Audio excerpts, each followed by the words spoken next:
Hello mga kadadalags! Good morning, good afternoon, good evening po sa inyong lahat. Sa ang sulok ng mundo man po kayo naroon, nandito ulit si Dadalags. May isi-share ako sa inyo, gagawin natin or lulutuin nating ginataan. Which is, ang ginataan ay may kanya-kanya tayong recipe.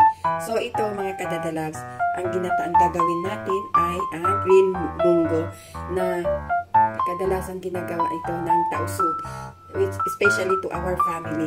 Paborito po ito ng parents ko, my late parents. Paborito nila ang green munggo ginataan na hinaluan ng ito mga kadalags. Yan. Ito ay dough. Kung naalala niyo mga kadadalags, nagawa tayo ng pastil. Marami akong leftover na dough.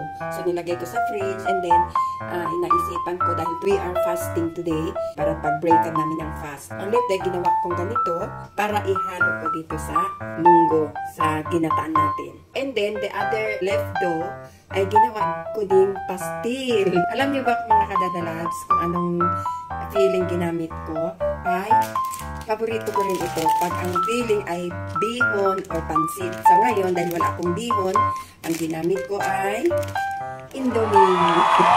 So yan, pansit canton. So ayan mga kadadalags, samahan nyo ko para lutuin ginataang munggo at instant noodles pastil. So ayan mga kadadalags. Ginawa ko na yan kanina mga kadadalags kasi mamaya pa ang break ng fast namin. So, it's still 2:15 dito. Gusto ko, pag malapit na ang break ng fasting namin, saka ko lulutuin para mainit-init. I just make it ready. So, and then also, our green munggo. So, lalagain ko na ngayon kasi binabad ko ito since kanina. So, ngayon, lalagain na natin.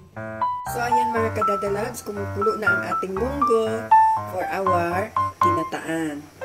And then, pag lumambot na siya, lalagyan na natin ng asukal at gata. We will use only a coconut powder. As parang lumalambot na yata ang ating munggo. So, ready na tayo para ilagay ang ating dough. Yan. So, ilalagay na natin mga kadadalags ang ating dough. Ito ay nagpapalasa sa kanya. This is the favorite of our family, especially our late parents. Paborito nila talaga ang ginataang munggo. Yan. Okay. So, malapot yan siya. Yan siya mga kadadalags. So, lalagyan natin ng asukal. So, ayan mga kadadalags, lalagyan na natin ng brown sugar. Ito po siya. Brown sugar. Yan.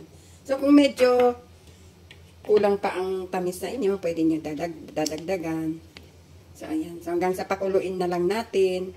Hanggang sa siya ay maging little bit sticky.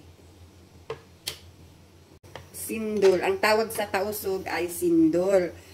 So, sa iba, ang tawag ay ginataan. Pero minsan may tinatawag na ginataan, pang ulam siya. So, ito ay sweet. Pang merienda. So, pang iftar namin ito ngayon. Ayan, pakukuluin na lang natin. So, ayan ang ating ginataang munggo. So, yummy. This is the favorite of our late parents, munggo. Ayan. So, Eid Mubarak po sa inyong lahat. Ayan, Eid Mubarak. So, mamaya, after this, ang lulutuin din natin ay ipapry natin itong pastil. Pastil instant noodles.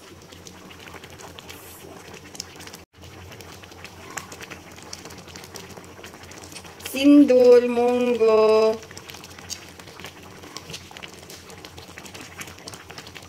Yan. So, ayan mga kadadalags, ganyan ang gusto ko.